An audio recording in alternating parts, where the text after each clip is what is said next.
आज माझ्यासोबत राष्ट्रवादी काँग्रेस पार्टी मुंबई विभागीय जे युवक काँग्रेसचे सर्व इथे पदाधिकारी जोडले गेलेले आहेत आणि टोलचा मुद्दा पाहिला माझ्याबरोबर मयूर केनीचे. टोलचा मुद्दा ज्वलनशील असा प्रश्न झालेला आहे इकडच्या सर्वसामान्य नागरिकांसाठी. असंख्य काळापासून याच्यावर अनेक प्रकारची आंदोलनं झाली मात्र तोडगा निघाला नाही आहे. आज आपण निवेदनपत्र घेऊन खुद्द पोचलेला तिकडे जे काही इथे प्रेसिडेंट बसले त्यांच्याकडे काय नेमकी आपली त्यांच्याबरोबर चर्चा झाली काय सांगाल आमच्या चॅनलच्या मार्फत? काय नाही, आम्ही त्यांना निवेदन दिलं तर आम्हाला 7 दिवसात आमच्या मागण्या पूर्ण करतो असं या टोलवाल्याने आम्हाला आश्वासन दिलेलं आहे. आणि जर आश्वासन दिलं नाही तर एक उग्र आंदोलन किंवा मोर्चा आम्ही इथं घेऊ, रस्ता जाम करू. नेमक्या कशा प्रकारच्या मागण्या होत्या, काय काय मागण्या होत्या आणि त्या तुम्ही त्यांच्यासमोर ठेवलेल्या आहेत त्या काय सांगाल चॅनलच्या माध्यमातून? हेच आता मी स्वतः आलो, अर्धा तास लागला आम्हाला फक्त दहिसरमधून इथे पास व्हायला.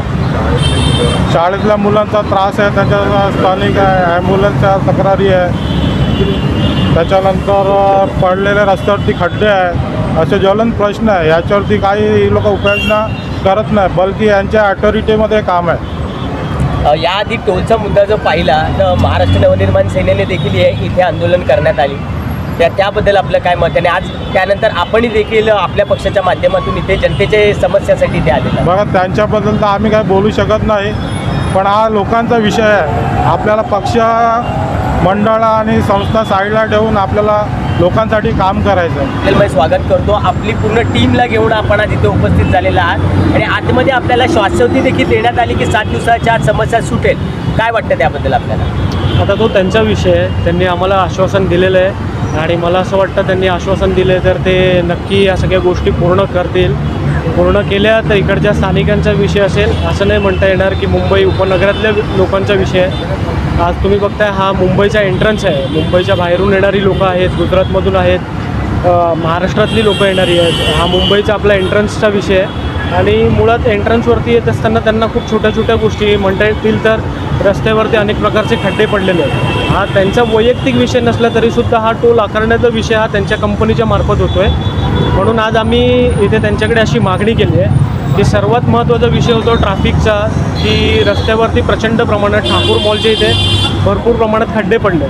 जर ते खड्डे त्यांनी रस्ता व्यवस्थित केला तर माझ्या अंदाजाने ट्रॅफिक थोडं प्रमाणात कमी होईल. त्यांनी आम्हाला काहीतरी पूर्वसूचना केल्या आहेत की ट्रॅफिक होण्याचं कारण नेमकं काय आहे, तोही मुद्दा आम्ही आता घेतो आहे.